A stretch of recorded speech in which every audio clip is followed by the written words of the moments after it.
Alright, so it's going to be another week working on this ZJ here and trying to get it up and running. And to fix it, I bought this ZJ. So this is a no title 97, and this one over here, the purple one, is also a 97. It's a 4 liter. It's got the leather interior, which is kind of nice, even though it's a Laredo. But it's been sitting for a long time, but it does run. It moves under its own power, barely, I'm told. And a lot of stuff is going to come out of this to fix the purple one, like the rear axle, so I don't have to rebuild the 35 that's in it. I can just take this one. It's got some interior bits that I want. Just all the little miscellaneous odds and ends that would nickel and dime you to death on something like that are going to be taken out of this one. So, we've already got our approval team working on it, sniffing out all the mold. This interior is disgusting. And you could tell it had moisture in it. Diesel, come on. Hey, come on. Come on.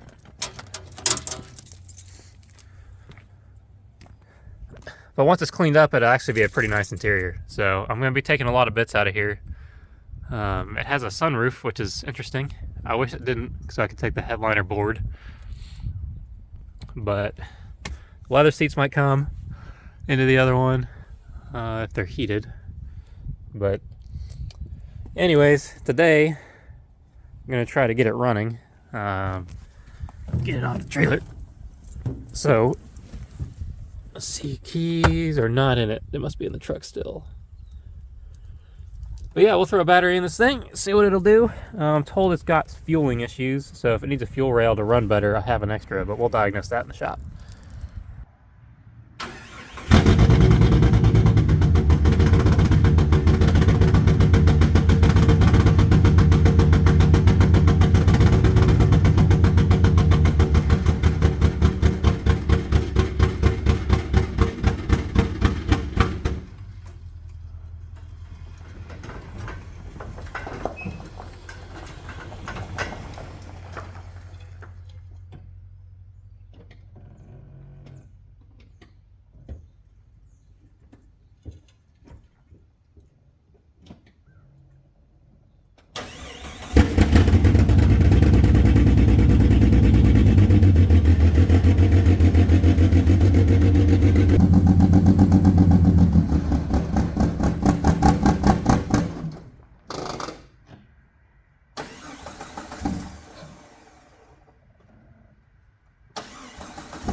As you can tell, this thing is not running very good.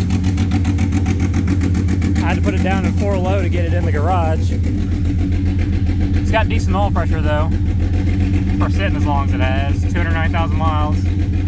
Curious to see what that check engine light's gonna be.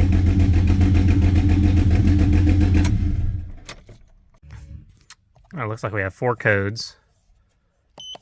Let's see what they are.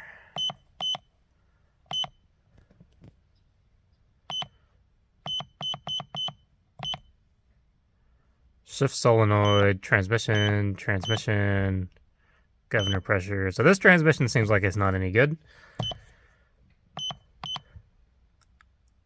At least it hates what's going on while it's not running right.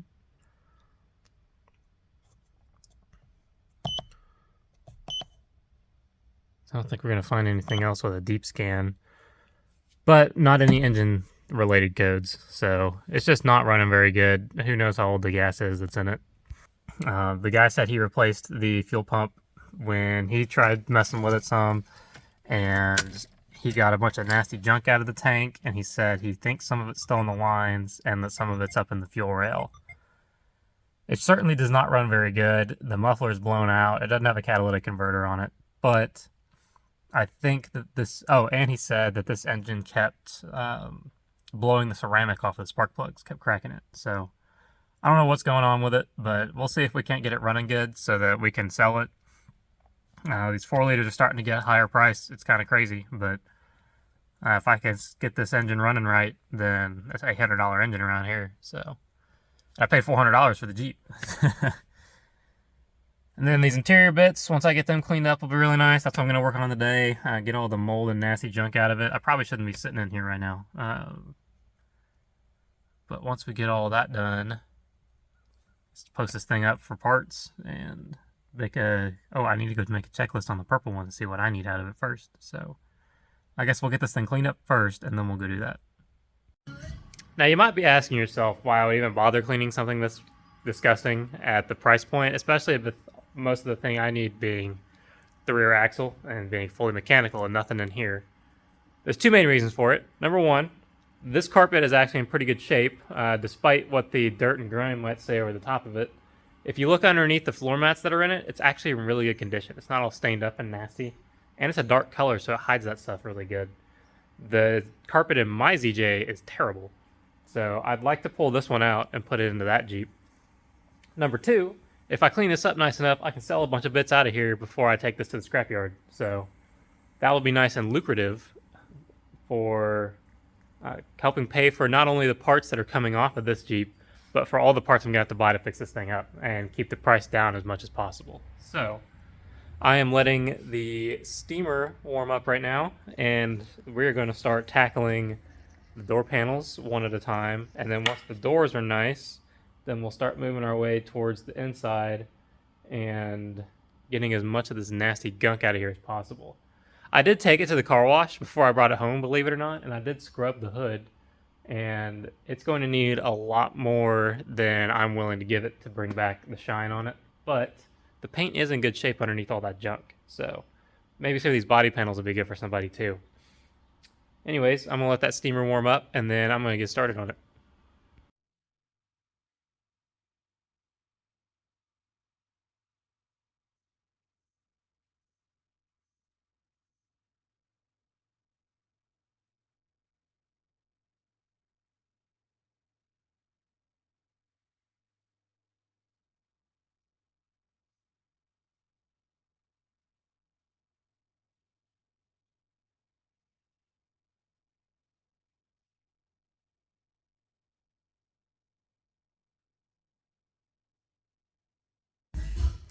All right, if you've never used a steamer before, I'm going to convince you to buy one right now.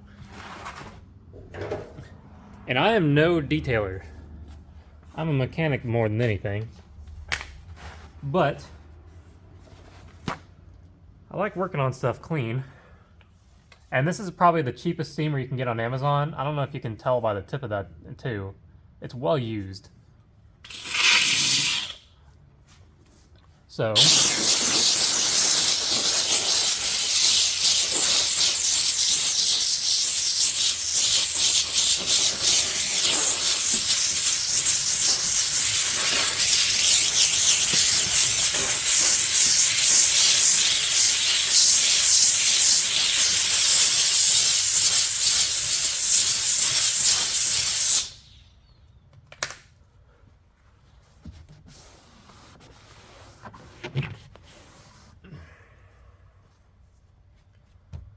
it's a pretty simple process. As you can see, the results are pretty incredible. And one tool that pairs really well with this is compressed air for stuff like in here. Because the steamer will loosen all of that.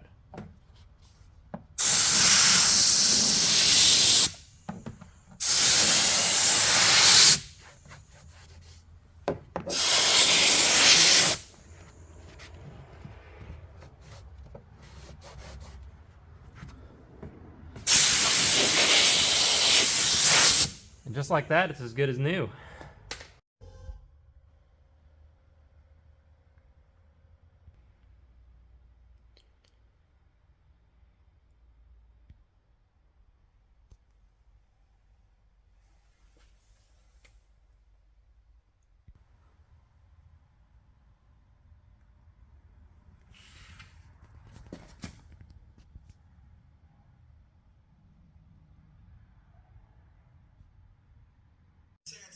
All right, now that I have that ZJ cleaned up a little bit so that I feel like I can touch it and grab parts out of it, I got this ZJ pulled into the shop, and today I'm going to start working on the rear axle swap.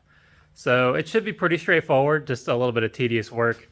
This one's going to be a little more difficult to put up on blocks because of how tall it is, or on jack stands I should say, but I've got 6-ton stands, so they should be tall enough to reach up to the unibody so I can droop the axle down to help get everything out of it. This one, there is going to be probably some cutting involved. I mean, it's been sitting for a long time. I'm not 100% convinced that those shocks in the rear are going to unbolt, or the sway bar for that matter. I haven't looked at it at all, so we'll see once I get it up in the air. And then on this one, I've actually got wheel spacers on it, and so that's going to be some extra steps to take that one apart. I'm going to keep the brakes on this one because this one's been driven a lot more recently. So these brakes should be in better condition. But I think I'm going to take the brakes off of this one to put onto my TJ because they're both a Dana 35 rear. Theoretically, that should be a good swap. So I'm going to take those and keep them. So I'll just crimp the lines or do something so that this thing still has brakes for when we're pushing it around because the hill outside of the shop is pretty aggressive down to the road. And then I've decided against taking the carpet out of this one because it's been sitting for so long. There's a lot of rodent droppings in it. It's moldy, it's musty, there's moss in it, and the whole thing just has a smell. So I think it's worth having a dirtier carpet to not have a smell. So we'll use the extractor on this carpet when we pull the seats out of it. Give it a really nice good cleaning to make it as good as we can. And then that'll probably be good enough for this one. I've got some floor mats over there that are going to be the right color that came out of a different project that I had. So the interior on that one's going to stay. Hopefully I can pull door handles off of this one to make these doors on this side work that are all dented in. And then I think I'm going to take the header panel because this one has a perfect header panel that all the things are lined up on. And this one, if you look over here, has stuff like this, where the alignment is just not right. This light is extra floppy. The grill doesn't quite go all the way back. It's in phenomenal condition. So this header panel here is in good shape. It's perfect still. It hasn't been wrecked into stuff. So I might take the time to take that header panel. That grill's cracked. I don't need it.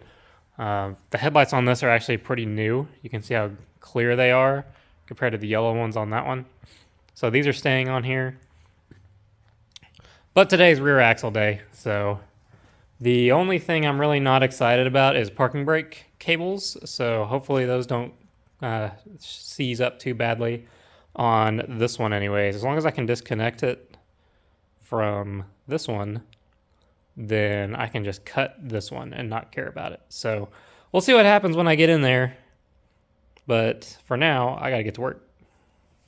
All right, while I'm pulling this apart, I figure I'll pop in here and there to show some of the funky stuff that's going on with this thing.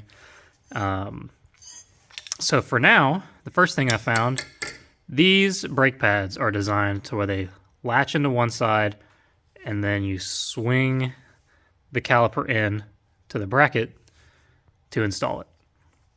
Whoever did brake pads on this most recently put one this way and one the opposite.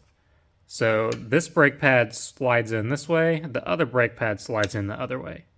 Now it doesn't matter which way they go as long as the two of them are matched so that you can actually get the caliper out. Because now I'm going to have to compress it a whole lot so that the piston can clear the brake caliper without ruining it. And then I should be able to get the caliper off of this side. Funnily enough, on this one, these rusty old calipers just popped right off because they are done correctly. And what's going to be really impossible is trying to get the other side to where I can take this outside pad off, because the inside pad, you can see, goes inside of the piston. So I don't know how the hell they got that thing onto there, but it is going to be a bear to get it back off. Hopefully I can do it and release these clips without ruining the pads, because the pads are in good shape, but if I have to buy new pads, I guess that's just what it's going to be. But the fun will continue. This stud has also not had a lug nut on it for a long time, apparently, so I'm going to have to clean those threads and get new lug nuts on here. Especially because these lug nuts, I don't know if you can tell, are twisted just a little bit. And they were way, way over-torqued, like an unbelievable amount over-torqued. So I got to imagine that these are going to be also over-torqued to get them back off. But oh, and there's not a rear sway bar, which is fine. I really don't care about that. And these shocks are way limiting the droop of this axle. I cannot believe how much the shocks are inhibiting downward travel with the 4-link in the rear. So all fun stuff. Can't wait to see what else I find. I'll get back to you when I find something. Well, I got the caliper off, and as you can see by that massive chunk that is taken out of the piston, it looks like the guy that put this in really put a fighting up to get this to line up with the way that those pads were on there backwards. So now I'm really curious to see on this side if they go the same direction or not, or if I'm gonna have to fight them the same way. So let's see here. See if I can film and do this at the same time. At least these aren't wildly over torqued. There we go. And then the bottom one.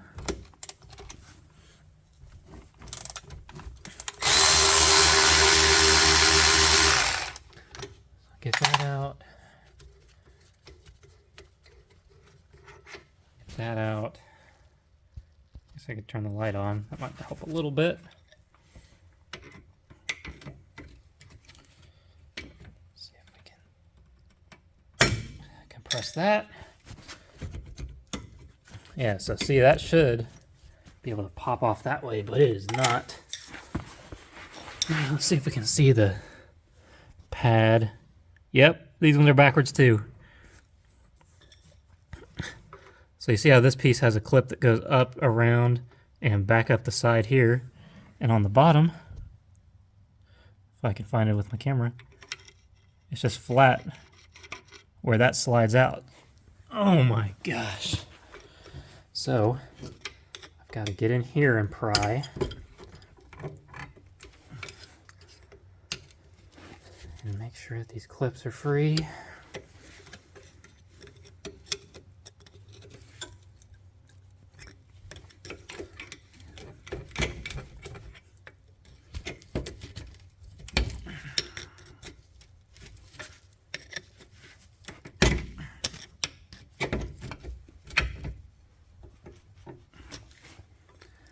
This is what I did on the other side, just work it back and forth really slowly with my prying screwdriver.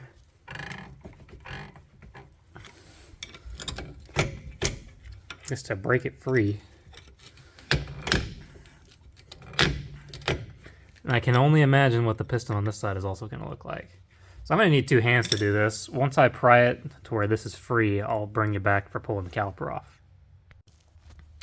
Alright, I think I got it. That's starting to come out. I'm going to have to pry it the whole way.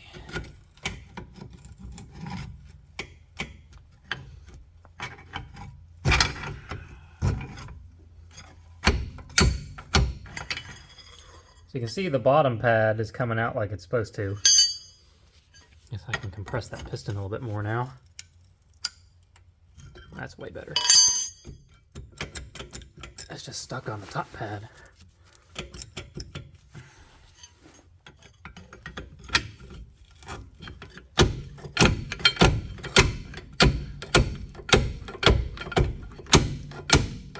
And this is exactly as hard as the other one came out too.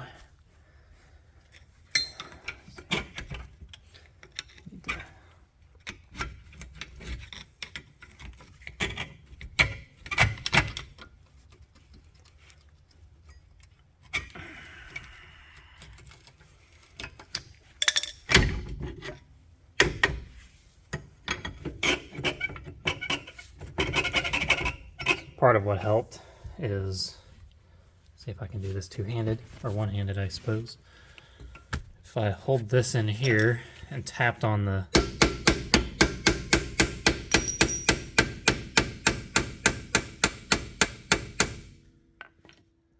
I'm hitting on this corner of the brake pad right here.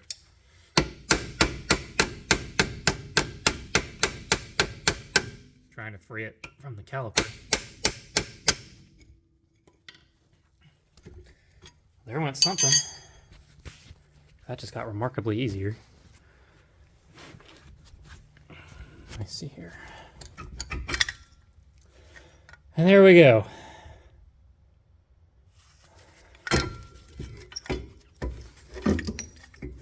So as you can see, that top bracket was not supposed to be on the top, on the back side, or this one was supposed to be on the bottom, either way. But now they can go back in how they're supposed to with reassembly. As soon as I free that from itself.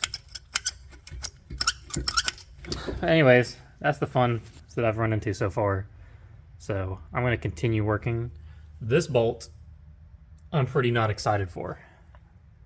I'm actually extraordinarily not excited for. Hopefully the body side's all I have to do, but we'll see. Alright, so I got the axle droop down, actually, and you can see the shocks are disconnected, and this drops all the way to the floor now, so these are a big limiting factor, but, and look, you can see they never close beyond here, so this needs some longer shocks in the rear is what this needs. Anyways, we'll actually have some I can play with. Anyways, I found out how the brake line is extended on the rear of this, and I really hate it. Like, I really hate it. You can see the factory soft line is what this looks like to a rusty joiner to a hard line that's just free balling. So, gosh, this is just the worst. I hate the way that this is put together. With the axle drooped all the way down, this is almost at its limit, but you can see it's got some easy flex to it. It's not rubber band tight yet. That one's got plenty of play. But gosh, I hate this. I think I'm going to have to end up redoing the rear brakes on this. Plus, some of the lines look like that. And that doesn't look particularly healthy. So this is about to get a bunch of while you're in there's, which I seem to be famous for. So hopefully I can make some good out of this.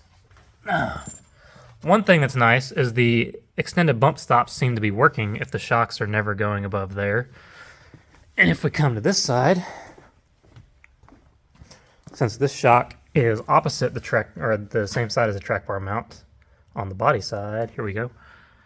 This one also is not bottoming out all the way. It's getting a lot closer though, so there's some stress in the system here that is not particularly great. And I think part of it is this track bar. I don't know if you can see the twisted angle that that's at, but also this bracket is at a different angle than the factory one here.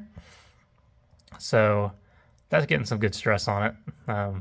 All good things. You can see that bushing is shot. It's all cracked and dry rotting and blowing out on both sides. And I know the one over there is not going to be different. And I hate that this is the factory bolt that was reused, because those are terrible. So a lot of upgrades, a lot of while you're in here's that are about to happen. On top of the bushing on that lower control arm over there being terrible. So I'm going to keep chugging along. I never thought that the rear end of this one would be in so much better condition just because it's been untouched. Like, it's got a glaze of rust and dirt over it, but otherwise this one is in really good shape. So I'm really glad I got this from the donor. Alright, I got the rear axle out of the big one. I got it sitting over here on jack stands so that I can drain it here in a little while. And then I got this partially disconnected. I have to do the control arms and the parking brake cables because I'm going to keep those for a different project. But otherwise, that's coming along pretty good. And This is the problem. It's got up and down, left and right play, and some in and out play in it. And that seal's been leaking for a little while. And the reason that I don't try to just tighten that nut or see if I can fix this is because that's been loose for who knows how long. It's possible that the gears in this are fine, but with as loose as that is, and the grinding sounds that come out of it just rolling around, I'm sure these gears are not doing so hot. So that's the reason for swapping out the rear axle. This one is in perfect condition underneath all the grime. It's going to get new parking brake pads, or shoes, I guess. It's going to get a new brake line on that other one because of how terrible it was. And then I might give it a coat of paint just because it's out, but if it's cold, like it has been the last few days, then that's not happening. So that's progress for today. We'll be back out here maybe tomorrow or Wednesday here in a couple days to continue on, get that one out, and knocked into this guy. All right, time to see what comes out of the old one. It is not looking great.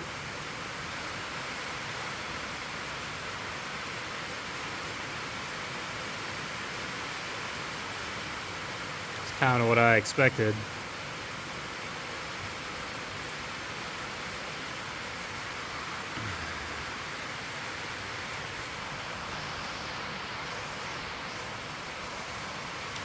This has definitely had some water in it. Unsurprisingly, based on this being the breather hose and it wasn't connected to anything.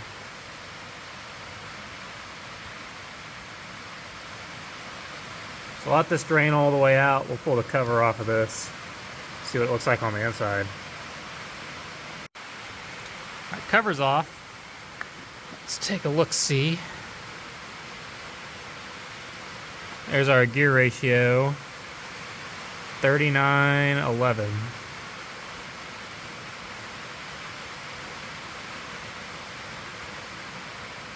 Oh, there's some rust on the ring gear there and on the carrier. You can see some weird wear on the ring gear right there. More rust.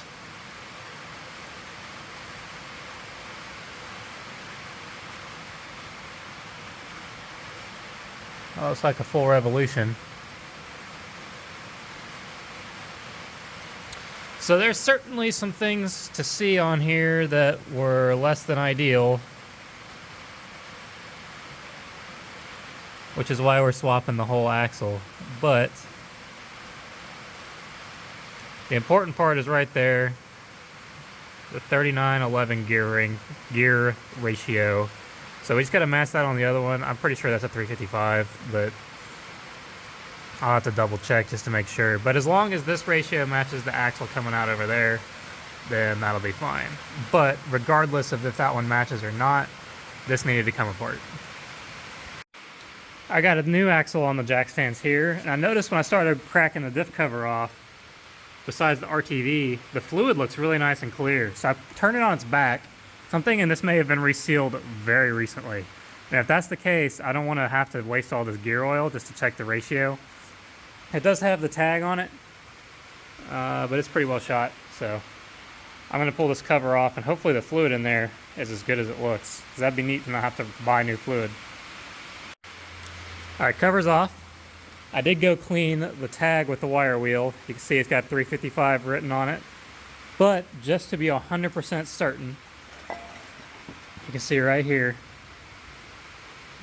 39:11, so it's 355s, and the fluid in here looks phenomenal. So if I bring this up, that's brand new gear oil. So I'm really glad I turned it up like this. I'm gonna have to be really careful cleaning up the edges of this to re-silicone it to make sure I don't get any chunks down in there. But I'm pretty happy with the results of that. So I will clean this up, put the cover back on, get the ABS wires off here because I just cut these off the parts Jeep, and then start throwing this axle into that Jeep. All right, I got the RTV set on that one, and I have the cover curing for now. I might leave that sit overnight before I twist that over, so putting that axle back into the Jeep might be a tomorrow project, but I can get the old one into the parts Jeep so that this thing will be rolling again. But for now, I am going to work under the hood of the big Jeep and change out these battery terminals. The battery in this Jeep is no good, and I really don't want to buy a new one for it. And I have a perfectly good side post battery that came out of a different Jeep that I converted back to a top post battery that is now long gone. So I have side post battery clamp connector things, and if you look at these crimp connectors, they're already failing and they look terrible. They actually just look horrible. So, oh, that one's cracked. I don't know if you can see that. So these were going to get changed out either way, mostly because of that, but this is going to be helpful so that the Jeep actually has some power without having to jump start it every time. Plus, if you look at this, I don't think the light bar is fused anywhere. It's just run right to the battery, so that also has to change. Honestly, the light bar might come off because these brackets are pretty terrible.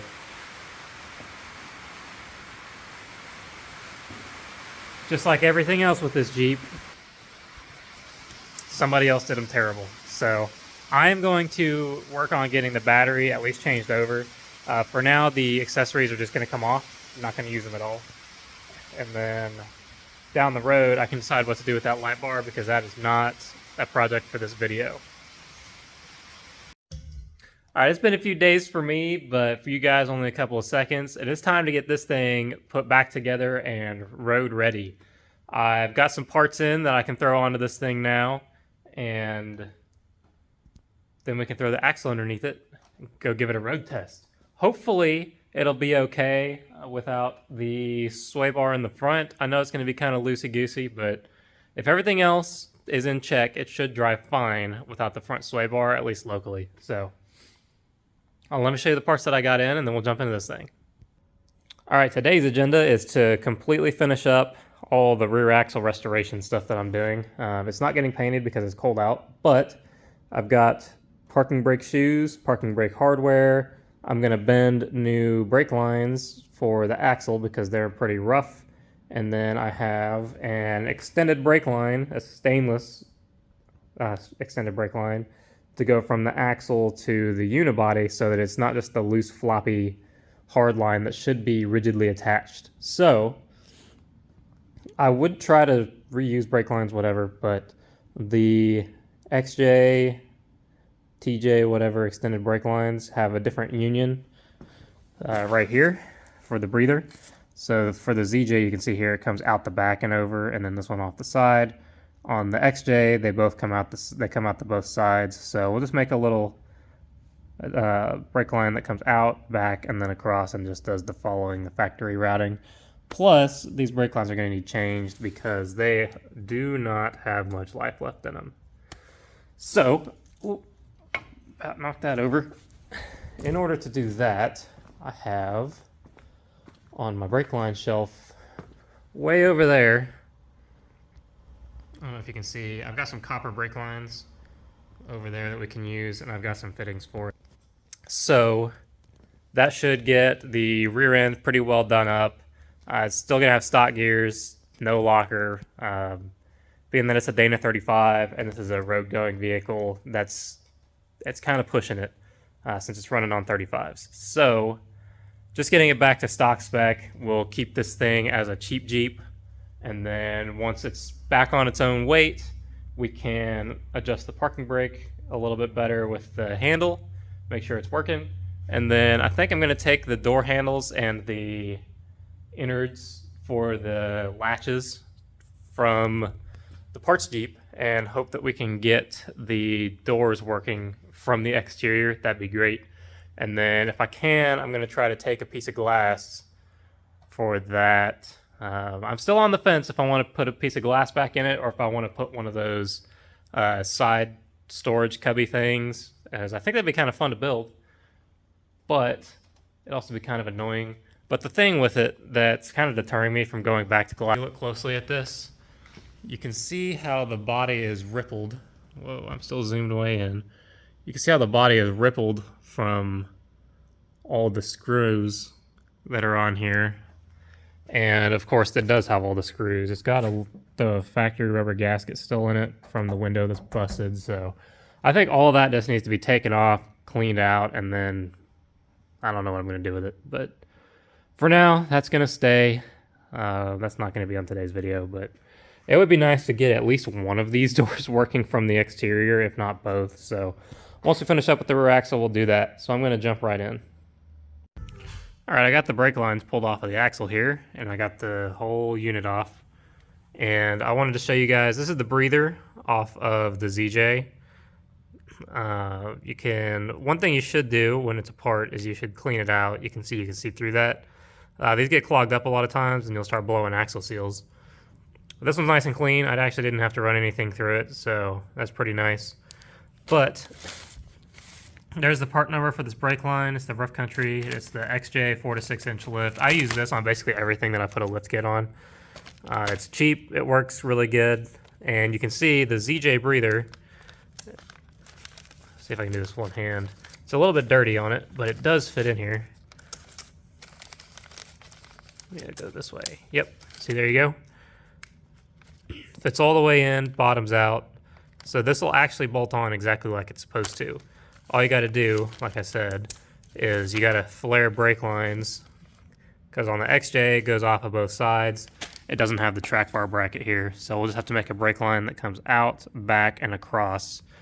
And then the driver's side brake line actually is in really good shape. The ends came off really nicely like they're supposed to. See, they spin really well. You can see it's got a nice flare in there. And this is not rusty hardly at all, just the spring over the top of it, or the coil, whatever. So I'm actually going to reuse that one. That'll save me some time. As expected, the one on the driver's side broke. I knew that was going to happen. And just to advocate again, brake line vice grips are an absolute savior if you lift anywhere that rusts at all.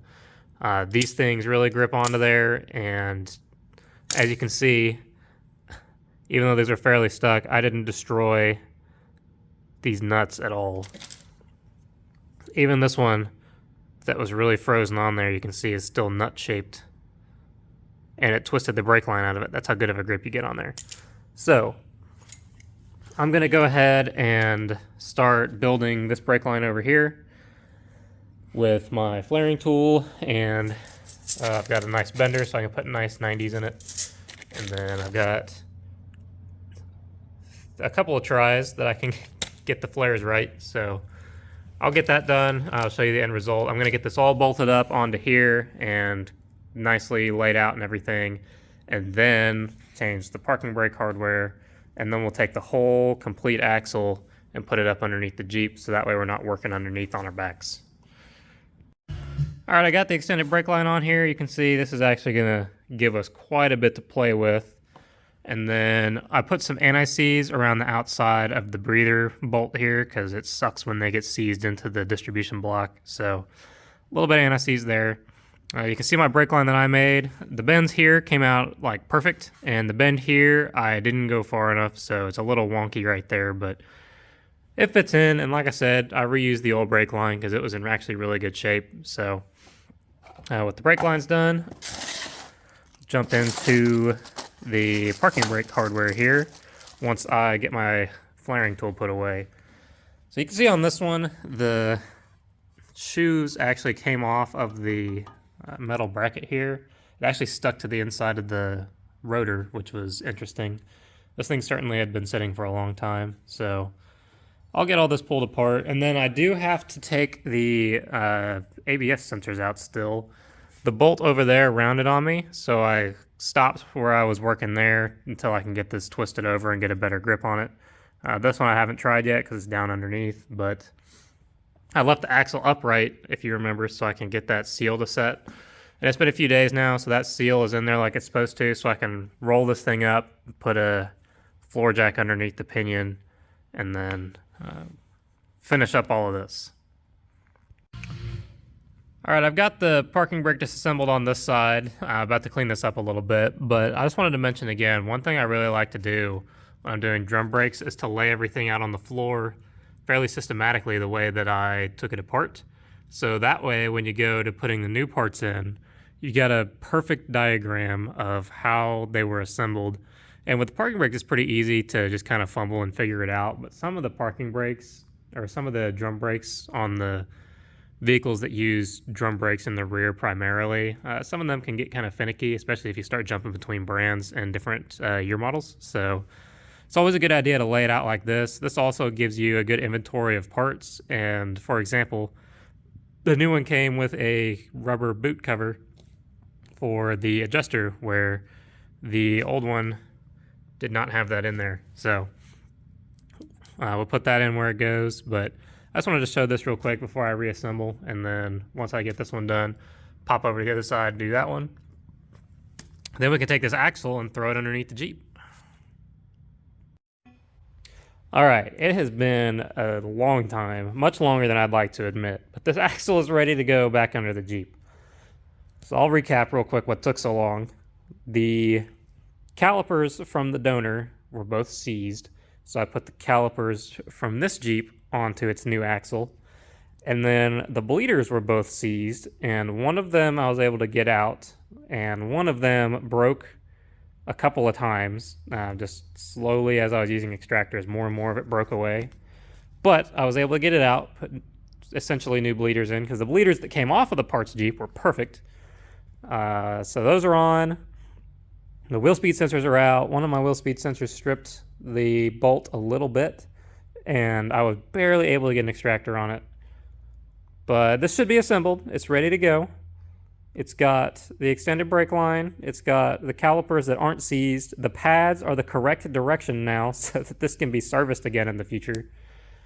And everything should be ready to go. Wheel spacers are on it.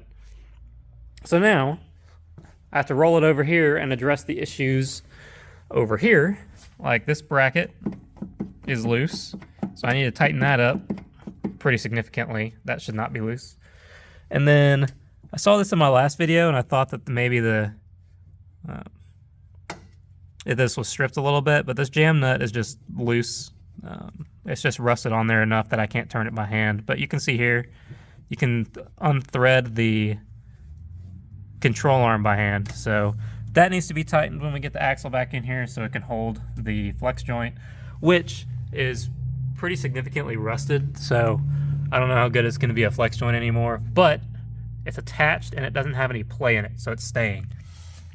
And then we can put the exhaust, or not the exhaust, put the shocks back on it, get the parking brake cables mounted, and then we can go to the exhaust and get a turn down put on this thing, because this melty thing is not great. I'm going to be doing all this axle stuff has been a lot more of a process than I was expecting it to be, even knowing there's going to be some while you're in there that I was going to run into. But we're finally in the home stretch. Really excited to freaking get this thing driving on the road. Hopefully test driving tonight, depending on how long all the other stuff takes. If not, test drive will be tomorrow. It's starting to get dark a little bit already, so we'll see. I'll keep you posted. All right, the rear axle is most of the way back in. It's about as far as I'm going to get doing this by myself, easily, I should say. I could probably keep muscling with it, but I'm going to take a break for a little bit since I got a buddy coming to help. The majority of the work was actually pretty easy since I've had it out already. I just need to align the track bar, need to bleed the brakes, put the shocks back on once the track bar is aligned. And then there's a couple of other things. I made a list, so I need to... I'm going to continue removing the wires out under the hood for the light bar and the inverter, because they were not fused at all, so those wires are just going away. I'll deal with that later. The rear axle breather needs to be redone. Both front axle U-joints I noticed are bad, so that's something I got to put on the list. I want both passenger door handles with hardware from the parts Jeep, because once I get that done, I think I'm done with the parts Jeep, so I can take that to scrap. That's about it. And the transfer case needs fluid, if I didn't say it already. I noticed that was empty when the the yoke was out of it. No fluid came out, so it was empty. I need to just top that off. And then this thing should be ready to drive. So for tonight, maybe that's going to be all, other than bleed the brakes and the track bar. But it's pretty well put together. And we are one step closer to road testing this thing. And I've got the battery that's going in it on the charger fully charged. So that'll be ready to go. I got the side terminals put in here and clamped down and everything. So we're getting closer and closer. All right, I got the transfer case fluid in, I bled the brakes, the track bar's in the rear, the shocks are in the rear, the wires are removed under the hood. The rear axle breather has been extended and secured so that it will work for many years to come. Shocks are on it. This thing's ready to drive. The only thing it doesn't have is the passenger door handles right here, and the front axle U-joints are bad, but that doesn't matter since we're going to be in two-wheel drive. So I'm going to toss a battery in this thing, and we'll get it out on the road for the very first time since I've owned it and see how it does. Here we go. First road test. Of course, it has no sway bars on it, so it's going to feel a little funky. There's definitely some vagueness in the steering. Diesel likes it.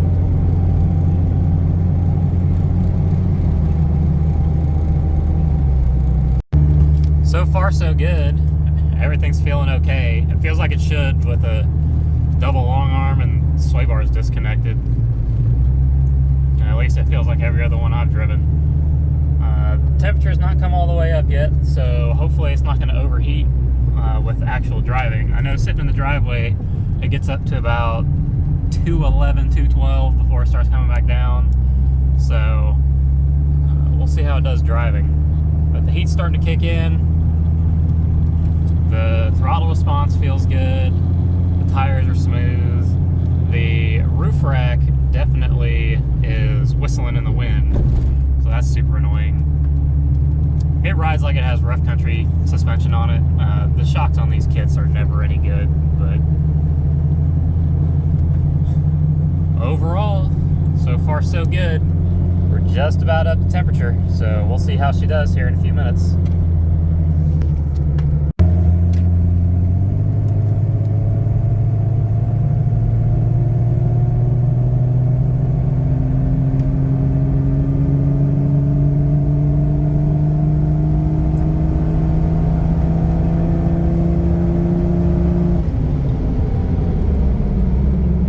It's got decent power for a 4-liter. It's certainly not fast, and I wasn't all the way to the floor, but it's being consistent, getting right there to just over 210, and then coming right back down. I really don't like that it gets up to about 212, 215 like that, but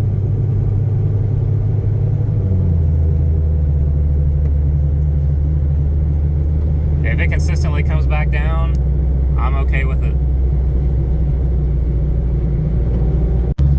Well, that's going to be all for this video. I hope that you've enjoyed seeing this Jeep go from just a parts Jeep to something that can run and drive and actually be used. I'm really excited to start cleaning up all the little stuff on this Jeep and getting it to where it's actually genuinely pretty nice. Something with the steering needs to change. Putting the sway bar back on it needs to happen. And then beyond that, the headliner, some bulbs are burned out, little stuff like that. So thank you guys for watching. I hope I'll see you guys in the next one. Make sure to like and subscribe and stay tuned for all the future projects that I have.